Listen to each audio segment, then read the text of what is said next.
Hi guys, welcome back to my another podcast. तो आज के पॉडकास्ट में हम डिस्कस करेंगे चबूतरा के बारे में। जैसे ही इसने ब्लॉग स्टार्ट किया ना, मुझे इसका चेहरा देख करके ही समझ में आ गया था कि ये तुरंत सो करके उठी है। मतलब एक तो पूरा मायूसी वाला चेहरा, पूरे चेहरे पे ऐसी उदासी ये दिखाएगी ना, लगेगा बेचारी कितने दिनों से बीमार है। नॉर्मली आपने सबको कहते हुए सुना होगा कि प्रेगनेंसी के टाइम पे ना, जो माँ होती है उसके चेहरे पे बहुत ग्लो आ जाता है, वो अंदर से सुंदर दिखने लगती है। लेकिन चबूतरा को देख करके तो ऐसा दूर दूर तक नहीं लगता। ये गोरी है, इसका कलर फेयर है जस्ट बिकॉज, सिर्फ इसलिए ये सुंदर लग रही है ऐसा आप नहीं सोच सकते। मतलब इसका चेहरा ही देख करके लगेगा ना कि सालों से बीमार पड़ी हुई है, कितनी तकलीफ है बेचारी को, कितना उसको टेंशन है, प्रेशर है, और फिर भी मजबूरी है कि काम तो करना ही है ना, तो चलो ब्लॉग बना लेते हैं। ऊपर से जो दुपट्टा सर पे रखा हुआ था, मतलब क्या ही बोलूँ।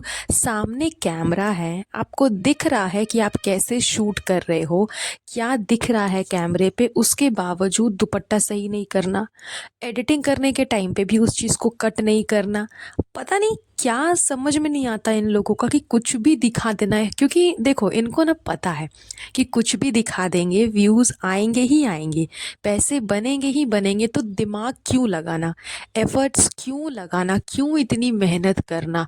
कुछ भी दिखा दो यार, सो करके उठो वो भी दिखा दो, ब्रश कर रहे हो वो भी दिखा दो, खा रहे हो वो भी दिखा दो, मतलब कुछ भी दिखा दो ना, तो लोग देखेंगे ही। नेल्स कट कर रहे हैं वो दिखा दो, बाल झाड़ रहे हैं वो दिखा दो, क्रीम लगा रहे हैं वो दिखा दो, कुछ भी दिखा दो लोग देखेंगे।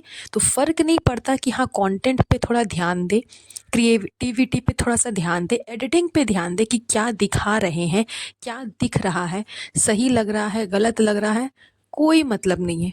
उसके बाद इसका एक प्रॉपर डायलॉग आजकल बन गया है कि हमारे लिए दुआ करिएगा।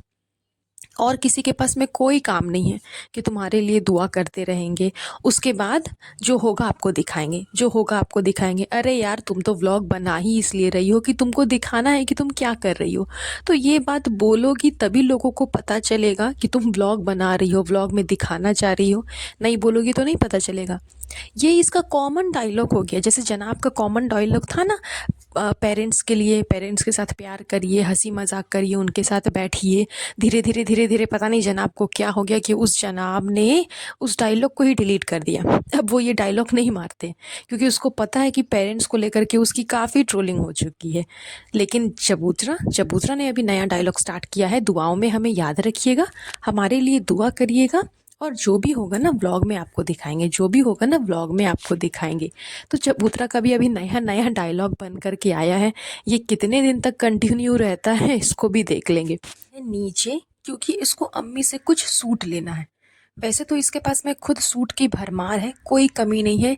ये हमेशा अपने सूट्स जो है ना, वो दूसरों को बांटते रहती है, दूसरों को देते रहती है। लेकिन फिर भी जानबूझ कर के अम्मी के पास में जाना है कि अम्मी, मुझे कुछ नया सूट दे दो ताकि मैं इफ्तार पे पहन के जाऊं, क्योंकि भाई भाभी के घर जाना है। अब जब नीचे जाती है अम्मी के पास सूट लेने के लिए, तो इनके बाप रे बाप, घर जो है ना इतने मैशी है, इतने मैशी है। मतलब अम्मी जी जब सूट निकाल के दिखा रही है ना, वो ब्लू कलर की जो प्लास्टिक वाली बैग्स होती है, उसका तो भरमार है इनके घर पे। वो अगर किसी को चाहिए होगा ना, किसी के घर पे नहीं होगा उस टाइप का प्लास्टिक चाहिए, तो इनसे जा कर के ले लो। इनके घर में ना आपको वो किलो के भाव से मिल जाएंगे, दर्जन भी मैं नहीं बोल रही, किलो के भाव से मिल जाएंगे। इतने ज़्यादा इनके घर पे वो प्लास्टिक के बैग्स अवेलेबल है। उसी में से अम्मी जी एक एक करके सूट्स निकाल रही है, जो कि सूट्स ज़मीर भाई के पास से सिल करके आए थे। मतलब नया नवेला सूट है, सिलने के लिए दिया था, सिल करके आया है, तो उसको प्रॉपर वे में भी नहीं रखा हुआ है। जैसे कि होता नहीं है कि ढेर सारा सामान है हमारे घर में, उसे एक प्लास्टिक के बैग में ठूस दो ताकि जगह थोड़ा सा क्लियर हो जाए। वैसे बैग्स में ना सूट्स ठूसे हुए थे, और सुटारा बेगम सूट्स निकाल रही है। अब वो निकाल रही है क्योंकि उसको दिखाना था कि देखो कौन कौन से सूट सिल करके आए हैं। अब क्या हुआ है कि वो जो चीज़ उसको दिखाना था वो कैप्चर ही नहीं हो रहा। चबूतरा ने अपने भाई के चक्कर में, अपने भाई को कॉपी करने के लिए उसके जैसा कैमरा तो खरीद लिया, बट अब उस कैमरा को प्रॉपर वे में यूज़ कैसे करना है वो इसको नहीं आ रहा। इससे कैप्चर हो ही नहीं रहा। पूरा कैमरा जो है वो अम्मी के फेस पे कैप्चर हो रहा है, सूट्स पे कैप्चर हो ही नहीं रहा है। अब ये बेवकूफ़ क्या बोलती है कि अम्मी अम्मी अम्मी देखो ना, कैमरे से कुछ कैप्चर ही नहीं हो रहा, अम्मी देखो ना कैमरा अच्छा नहीं है, कैमरा बिल्कुल सही नहीं है, यूज़ ही नहीं हो रहा है सही से, कुछ कैप्चर ही नहीं हो रहा है, सूट्स ही नहीं दिख रहे हैं, सिर्फ आपके फेस दिख रहे हैं। अरे बेवकूफ़, तुम ये बोलो ना कि कैमरा सही से मुझको यूज़ करना नहीं आ रहा, क्लिप्स शूट नहीं हो रहे हैं, मैं फ़ोन लेकर के आती हूँ, मैं उससे कैप्चर करूँगी। अब सुटारा बेगम जब ये सब सुन भी रही है, उसको गुस्सा आ रहा है कि एक तो इतने टाइम से मैं सूट्स का पूरा बाजार लेकर के बैठी हुई हूँ और ये मुझे वेट करने को बोल रही है। चेहरा देखने के लायक था सुटारा बेगम का जिस टाइम पे चबूतरा ने उनको रोक दिया कि अम्मी रुको रुको रुको रुको रुको, अभी मत दिखाओ, अभी रुक जाओ, अभी कैप्चर नहीं हो रहा है। इतना गुस्सा था उसके चेहरे पे, मतलब कि क्योंकि ज़ाहिर सी बात है उसको भी परेशानी हो रही होगी कि एक तो पूरा बाजार लेकर के वो बैठ गई है, अब उसको सूट दिखाना भी है, चबूतरा को उस चीज़ को कैप्चर भी करना है, लेकिन कैप्चर नहीं हो रहा है। बीच में गुस्से में उसने ये चीज़ बोल भी दी कि तुम ऐसा क्यों बोल रही हो कि कैमरा सही नहीं है, तुम्हें यूज़ करना नहीं आता है। तो चबूतरा को ना सिर्फ कॉपी करना आता है कि किस तरह से कॉपी किया जाए।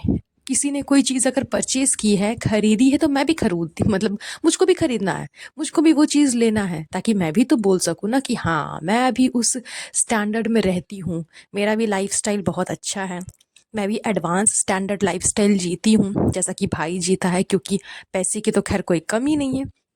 तो मतलब ये कहानी वही हो गई कि नाच न जाने आंगन टेढ़ा वाली बात। खुद यूज़ करना आता नहीं कि कैमरा कैसे यूज़ करना है, और बोल रही है कैमरा ही ख़राब है, कैमरा ही सही ही नहीं है। तो इनकी हरकतें मतलब बताने लायक नहीं है, इतना अजीब वे में ये लोग क्रिएट करके हरकतें अपना दिखाते हैं।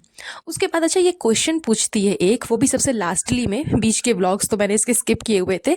जैसे ही लास्ट वाला पोर्शन आया ना, वहाँ पे ये एक चीज़ पूछ रही है कि मुझको मेहंदी लगानी है, लेकिन मैं मेहंदी नहीं लगा सकती क्योंकि डॉक्टर ने मना किया है कि कोई भी केमिकल यूज़ नहीं करना।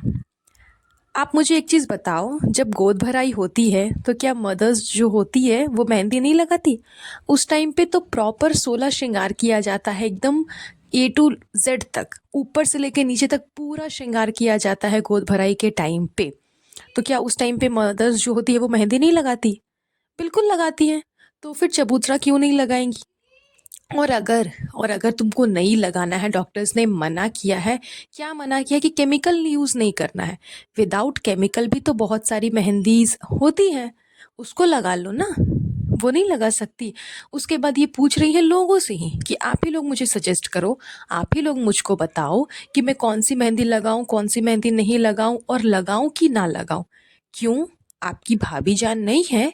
आपके बीच में तो बहुत अच्छी फ्रेंडशिप है। भाभी जान ने डायलॉग मारा था कि वो मेरी ननद नहीं है, मेरी दोस्त जैसी है। तो उस प्यारी दोस्त ने आपको नहीं बताया कि उसने मेहंदी लगाई थी या नहीं लगाई थी, या फिर मेहंदी लगानी चाहिए या नहीं लगानी चाहिए, क्योंकि वो तो इस पूरे सिचुएशन से गुजर चुकी है। वो तो प्रेग्नेंट हो चुकी है, उसको तो काफ़ी सारे कॉम्प्लिकेशंस हो चुके हैं ना, तो उसको तो समझ में आया होगा कि क्या क्या करना चाहिए, क्या क्या नहीं करना चाहिए।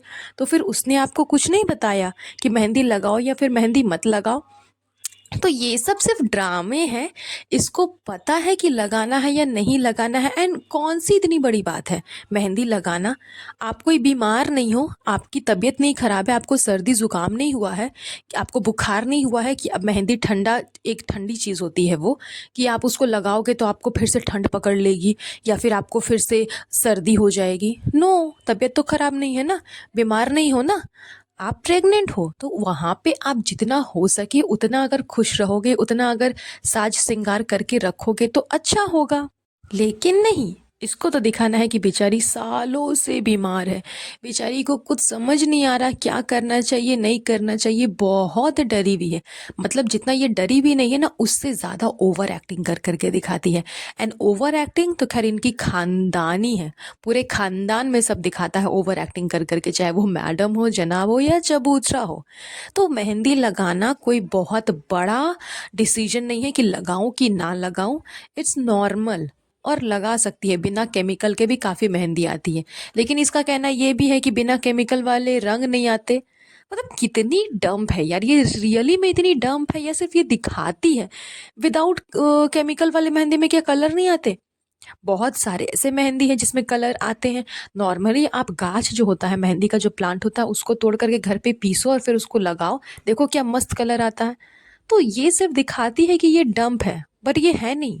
ये सब इनके चोचले हैं, पैतरे हैं, ये दिखाने की कि देखो हमको कुछ नहीं आता जाता, हम बड़े बेवकूफ़ है। लेकिन ऐसा है नहीं, ताकि लोग इस बारे में बात करें, कमेंट करें, ज़्यादा से ज़्यादा रीच बढ़े। जो कि ये स्ट्रैटेजी ये तीनों अपनाते हैं कि जिस टॉपिक के बारे में इनको पता है उस टॉपिक पे भी बोलेंगे हमको कुछ नहीं पता, ताकि लोग उस बारे में बात करें, इनके रीच बढ़ जाए, लोग उस चीज़ पे कमेंट करें। तो ये इतनी डंप भी नहीं है कि इसको नहीं पता कि मेहंदी लगाना है कि नहीं लगाना है और कौन सी लगाना है। ये सब सिर्फ और सिर्फ इनके चोचले हैं, दैट्स ऑल। तो खैर चलिए, आज का ये पॉडकास्ट यहीं पर एंड करेंगे। बहुत जल्द मिलूंगी आप लोगों से नए पॉडकास्ट पे, तब तक अपना ध्यान रखिएगा। Have a nice day. Bye bye.